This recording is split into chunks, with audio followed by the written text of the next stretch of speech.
शिवाय श्री शिवाय नमस्तुभ्यं। आप सभी का स्वागत है इस नए वीडियो में। आप लोग वीडियो को अंत तक जरूर देखिएगा।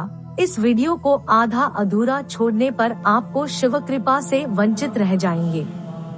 अगर आप सच्चे शिव भक्त हैं, तो शिव जी का अनादर ना करें। शिव भक्ति भगवान शिव की कृपा प्राप्त होगी। आज हम जानेंगे कि जब माता पार्वती ने अचानक भगवान शिव से पूछ लिए थे प्रेम से जुड़े ऐसे सवाल, फिर महादेव ने कैसे बताया था प्रेम का असली अर्थ। इस बात से इनकार नहीं किया जा सकता कि महादेव ने माता पार्वती को जो पाठ पढ़ाए थे, वह जीवन, परिवार और शादीशुदा जिंदगी में बहुत महत्वपूर्ण भूमिका निभाते हैं। उसमें न केवल जोड़ों का एक दूसरे के प्रति समर्पण, प्यार और सम्मान साफ दिखता है, बल्कि इस तरह रिश्ता निभाने में किसी तरह की कोई परेशानी नहीं आती। चलिए जानते हैं महादेव ने ऐसा क्या जवाब दिया और कैसे प्रेम का असली अर्थ बताया, जो आज के जीवन साथी के लिए बनेगा सबक। इस बात में कोई दो राय नहीं कि विदेशियों की तर्ज पर ही भारत में अपने प्रेम को जाहिर करने की शुरुआत हुई थी।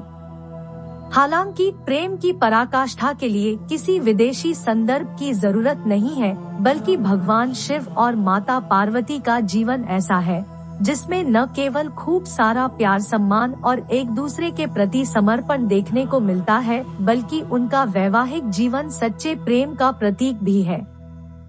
ऐसा इसलिए क्योंकि माता पार्वती भगवान शिव की अर्धांगिनी ही नहीं थी, बल्कि उनकी शिष्या भी रही। वह अपनी जिज्ञासाओं को शांत करने के लिए अक्सर महादेव से ऐसे ऐसे प्रश्नों को पूछती थी, जो आज के समय में जोड़ों को विवाह के तौर तरीकों सीखने में मदद कर सकते हैं। दरअसल एक दिन देवी पार्वती ने देवों के देव महादेव से पूछा, प्रेम क्या है? प्रेम का रहस्य क्या है? इसका वास्तविक स्वरूप क्या है? इसे भविष्य में किस तरह देखा जाएगा? इस सवाल का महादेव ने जवाब देते हुए कहा, प्रेम क्या है यह तुम पूछ रही हो पार्वती? सत्य तो यह है कि प्रेम के अनेकों रूप को तुमने ही उजागर किया है। तुमसे ही प्रेम की अनेक अनुभूतियां हुई है। तुम्हारे प्रश्न में ही तुम्हारा उत्तर शामिल है। भगवान शिव की बातें सुनकर माता पार्वती ने कहा, क्या इन विभिन्न अनुभूतियों की अभिव्यक्ति संभव है? तो इस पर भगवान शिव बोले, सती के रूप में जब तुम अपने प्राण त्याग कर मुझसे दूर चली गई थी, तब मेरा जीवन, मेरा संसार, मेरा दायित्व सब निराधार हो गया। मेरी आंखों से आंसुओं की धाराएं बहने लगी थी। तुम्हारे अभाव में मेरे अधूरेपन की अति से इस सृष्टि का अपूर्ण हो जाना ही प्रेम है। तुम्हारे और मेरे पुनर्मिलन कराने हेतु इस समस्त ब्रह्मांड का हर संभव प्रयास करना ही प्रेम है। तुम्हारा पार्वती के रूप में फिर से जन्म लेकर मेरे एकांकीपन और मुझे मेरे वैराग्य से बाहर निकलने पर विवश करना ही प्रेम है। खैर, यह बात किसी से छिपी नहीं है कि कई सालों की तपस्या और तमाम तरह की बाधाओं को पार करने के बाद ही शिव पार्वती का विवाह हुआ था। ऐसे में आज हम भगवान शिव और माता पार्वती के जीवन से उन प्रेम युक्तियों के बारे में बता रहे हैं, जिन्हें हम अपने संबंधों में शामिल करके अपने वैवाहिक जीवन को बेहतर बना सकते हैं।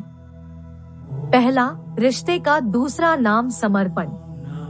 भगवान शिव और माता पार्वती का पवित्र बंधन बताता है कि एक बार जब आप किसी के साथ रिश्ते में होते हो, तो हमेशा एक दूसरे के साथ इंटरेक्ट करते हुए अपने रिश्ते को समझने की कोशिश करनी चाहिए। अपने आप को न केवल उस रिलेशन में पूरा समर्पित कर दे, बल्कि आपसी तालमेल के साथ अपने रिश्ते को मजबूत बनाने पर भी जोर दें। ऐसा इसलिए क्योंकि एक अच्छे रिश्ते में दोनों भागीदार आगे बढ़ने और बदलने के लिए एक दूसरे को प्रोत्साहित करते हैं। जिनके बीच ऐसा नहीं होता, वहाँ हमेशा प्यार की कमी रहती है। दूसरा, प्यार मर्यादा के अंतर को समझें। भगवान शिव और माता पार्वती के रिश्ते में इस चीज को आसानी से देखा जा सकता है कि जब दो लोग एक रिश्ते में होते हैं, तो वहाँ कोई बड़ा और कोई छोटा नहीं होता। इस रिश्ते में सहजता के साथ एक अपनापन होना चाहिए जो दो लोगों को हमेशा एक डोर में बांध कर रखता है। हालांकि शादीशुदा रिश्ते में गलत व्यवहार को अपनाना बहुत ही गलत है। यही एक वजह भी है कि प्यार के लिए किया गया आचरण मर्यादित हो सकता है। वहीं जहां प्यार नहीं होता वहां इंसान अपनी मर्यादा को लांघने में कोई देरी नहीं करता। तीसरा, प्रशंसा करना न छोड़ें। इस बात में कोई दो राय नहीं कि बहुत कम जोड़ों की पसंद आपस में मिलती है। पसंद की जगह जाने से लेकर बाहर खाना खाने तक हर कपल्स के बीच अपना अपना मत होता है। हालांकि इस बीच छोटी सी तारीफ की जगह आपस में अनबन, कड़वाहट, तलखी और नाराजगी किसी भी रिश्ते को खराब कर सकती है।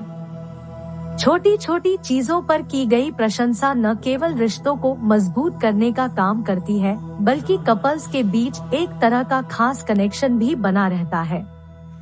चौथा, एक दूसरे को जानने का प्रयास जारी रखें। भगवान शिव और माता पार्वती जन्म जन्मांतर के साथी थे, लेकिन इसके बाद भी वह हमेशा एक दूसरे को जानने का प्रयास करते रहते थे, जो कि आम जोड़ों के लिए भी बहुत ज्यादा जरूरी है। बहुत से कपल्स का कहना है कि हम साथ रहते हुए एक दूसरे के बारे में सब कुछ तो जान ही जाते हैं, लेकिन इसके बाद भी रिलेशन में ऐसी कुछ चीजें होती हैं, जिनके अचानक पता चलने का अपना ही मजा है। इसलिए कहा भी गया है कि अजनबी बनकर अपने साथी को जानना न केवल रिश्ते में एक्साइटमेंट लाता है बल्कि आप दोनों को एक दूसरे के करीब आने का मौका भी मिलता है।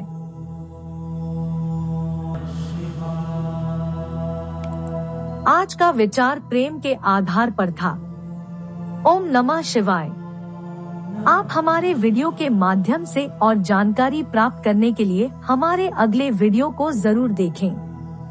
ओम नमः शिवाय।